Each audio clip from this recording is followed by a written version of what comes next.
Essa verdade, irmãos, é um dos fundamentos da nossa fé. Todos aqueles que pensam assim, Cristo é Deus apenas, há uma heresia, porque Cristo é homem. Cristo venceu o pecado, venceu a morte, venceu o diabo, venceu como homem.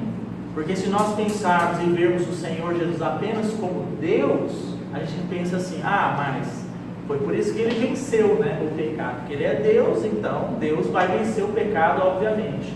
Mas a palavra diz que ele foi tentado em todas as coisas como homem. E o diabo, irmãos, ele vai fazer de tudo para distorcer essa verdade, que Cristo é tanto homem, ele é 100% homem e ele é 100% Deus. Em uma pessoa, a natureza celestial e a natureza humana estão unidas, assim como a madeira de acácia com o elemento ouro estão unidos aqui nessa arca. Vamos voltar em Hebreus rapidamente, para nós vermos um texto sobre isso. Hebreus capítulo 1 e capítulo 2. Vamos pegar 2 versos.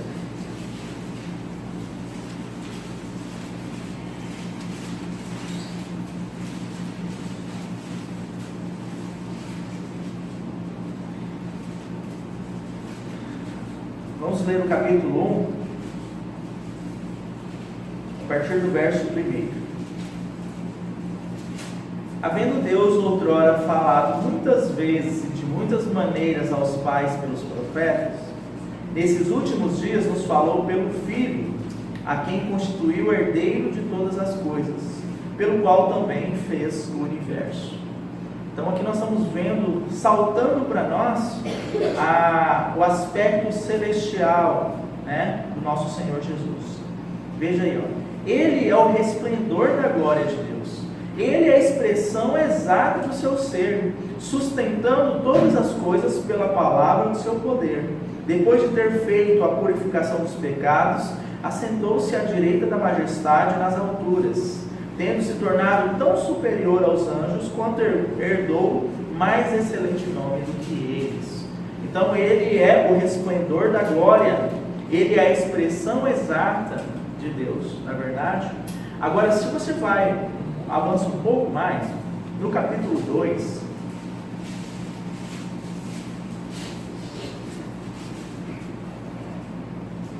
vamos ler a partir do verso 7. Fizeste-o, está falando, se referindo a quem? A Jesus. Fizeste-o por um pouco, isso aqui é um pouco de tempo, o período que o Senhor estava aqui na terra, menor que os anjos. De glória e de honra o coroaste, e o constituíste sobre as obras das suas mãos. Todas as coisas sujeitastes debaixo dos seus pés. Ora, desde que lhe sujeitou todas as coisas, nada deixou de fora do seu domínio. Agora, porém, ainda não vemos todas as coisas a ele sujeitas. Vemos, todavia, aquele que por um pouco, tendo sido feito menor que os anjos, Jesus, por causa do sofrimento da morte, foi coroado de glória e de honra, para que pela graça de Deus provasse a morte por todo homem. Porque convinha que aquele por cuja causa e por quem todas as coisas existem, conduzindo muitos filhos à glória, aperfeiçoasse por meio dos sofrimentos o autor da salvação deles. Pois tanto o que santifica como os que são santificados, todos vêm de um só. Por isso é que ele não se envergonha de lhes chamar irmãos, dizendo: a meus irmãos declararei o teu nome, cantar-te-ei louvores no meio da congregação. E outra vez, eu porei nele a minha confiança, e ainda, eis que estou eu e os filhos de Deus, e os filhos que Deus me deu. Visto, pois, que os filhos têm participação comum de carne e sangue, destes também ele igualmente participou, para que pela sua morte destruísse aquele que tem o poder da morte, a saber, o diabo, e livrasse todos que pelo pavor da morte estavam sujeitos à escravidão por toda a vida. Então, irmãos, veja o verso 14. Ele participou de forma semelhante, a nós, de todos os sofrimentos, houve uma participação comum de carne e sangue. Então este Deus era um Deus que também era homem, tinha uma participação comum de carne e sangue, provou da morte para aniquilar tudo aquilo que nos escravizava, né? E para nos fazer, nos libertar da escravidão para a vida. Então, ignorar o aspecto humano do Senhor, né, é ignorar o fato de que o nosso Senhor foi obediente até a morte de cruz como homem, tentado em todas as coisas como homem, e em tudo aquilo que que Adão falhou, Cristo venceu como homem. É interessante que quando o Senhor então pousa sobre ele o Espírito de Deus após ele ser batizado no Jordão por João Batista, o Espírito o conduz ao deserto com uma finalidade: para ser tentado.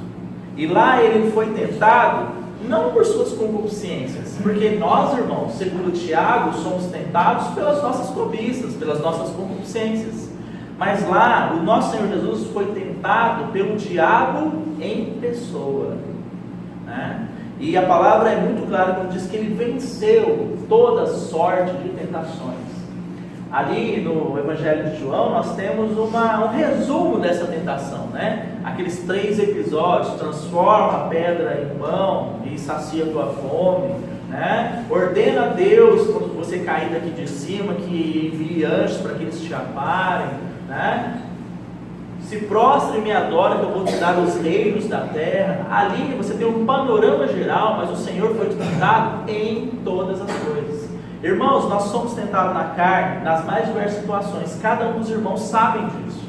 Cada um dos irmãos que tem buscado uma vida com o Senhor sabe o quão difícil é, e as batalhas que nós travamos diariamente para não cedermos às nossas paixões, mas para andarmos pela palavra de Deus.